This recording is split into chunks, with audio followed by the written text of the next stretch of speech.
तो आज का हमारा प्रश्न है कि मेथेन के क्लोरीनेशन के दौरान एथेन कैसे बनती है। During chlorination of methane ethane is formed how. तो इस पर हम चर्चा करेंगे।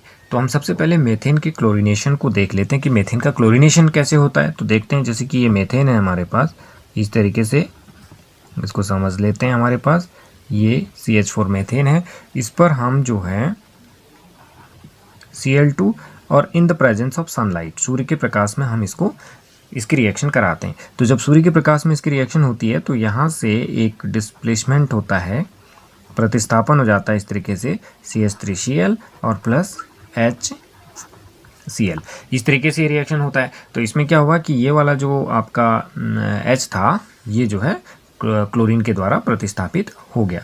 अब ये रिएक्शन जो होता है ये फ्री रेडिकल मैकेनिज्म होता है। तो इसकी जो क्रियाविधि है, हम इसकी क्रियाविधि देख लेते हैं, तो वहीं से हम इसको समझ पाएंगे। तो इसकी जो क्रियाविधि है, उस क्रियाविधि में ये स्पष्ट हो जाएगा कि एथेन कैसे प्राप्त होता है। तो सबसे पहले जो स्टेप होता है, पहला स्टेप होता है, उसको बोलते हैं इनिशिएशन स्टेप, यानी इनिशिएशन। सबसे पहले इनिशिएशन स्टेप होता है। इनिशिएशन स्टेप में क्या होता है कि जो हमारा Cl है, ये इस तरीके से ये है, इस पर जब सनलाइट पड़ता है यानी HNu फोटोन की प्रेजेंस में, इसमें क्या होता है, इस तरीके से एक होमोलिटिक, ये जो दिखाया जा रहा है इसको कहेंगे होमोलिटिक बॉन्ड फिशन। ये आपका होमोलिटिक बॉन्ड फिशन, ये है homolytic bond fission, homolytic bond fission और विदलन इसको बोलते हैं, समांश विदलन इसको बोलते हैं। तो इसमें क्या होता है कि इस तरीके से हमारे पास ये फ्री रेडिकल बन गए, यानी ये हो गए हमारे पास, इनको लिख सकते हैं हम क्लोरीन फ्री रेडिकल। क्लोरीन मुक्त मूलक हिंदी में बोलते हैं, अंग्रेजी में मुक्त मूलक, यानी इसको हम कह सकते हैं फ्री रेडिकल्स। ये फ्री रेडिकल्स इसमें बन गए, ये फ्री रेडिकल्स इसके निकल के आ गए। अब ये जो फ्री रेडिकल्स हैं ये क्या करते हैं, आगे दूसरी जो स्टेप होती है जो कि प्रोपेगेशन की होती है, प्रोपेगेशन, दूसरा स्टेप जो है हमारा होता है प्रोपेगेशन का। प्रोपेगेशन का जो स्टेप है, तो प्रोपेगेशन स्टेप में क्या होता है कि एक और फ्री रेडिकल जनरेट होता है इसके जरिए। अब जैसे फिर इसको हम लिखते हैं जैसे, तो इसमें क्या होगा प्रोपेगेशन में, चेन प्रोपेगेशन में, जैसे कि हम CH4 में लिख रहा हूँ इसको, CH4 और प्लस इसमें एक फ्री रेडिकल हमारा आ जाता है इस तरीके से।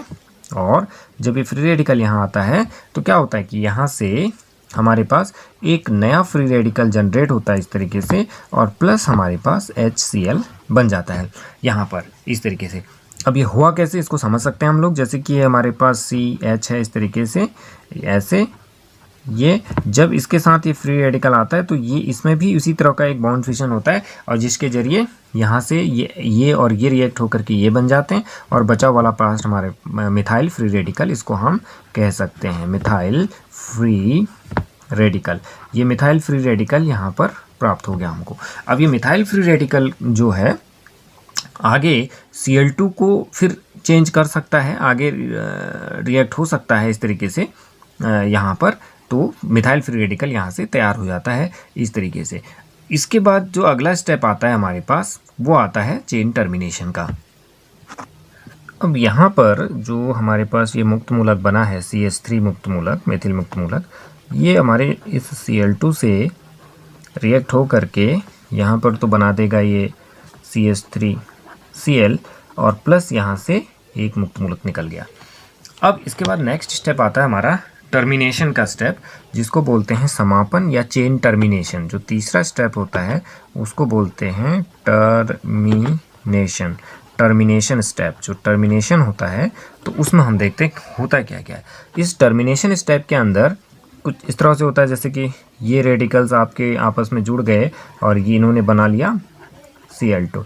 इसी तरीके से ये दोनों मुक्त मूलक इस तरीके से जुड़ गए और इन्होंने क्या बना लिया, एथेन बना लिया। यहाँ पर CH3 ये बन गया एथेन प्राप्त हो गया। तो यहाँ पर ये जो एथेन प्राप्त हुआ इस तरीके से प्राप्त होता है चेन टर्मिनेशन स्टेप के द्वारा। तो इस तरीके से, और यहाँ पर ये भी हो सकता है CH3 प्लस Cl मुक्त मूलक भी हैं हमारे पास इस तरीके से, और ये मुक्त मूलक हो करके हमारे पास क्या बना लेंगे CH3Cl। CH3Cl बना लेंगे। तो यहाँ ये प्राप्त होना, ये इसकी जो मैकेनिज़्म है उसके ज़रिए इसको हम समझा सकते हैं। तो आई होप आपको वीडियो अच्छा लगा होगा। Thank you.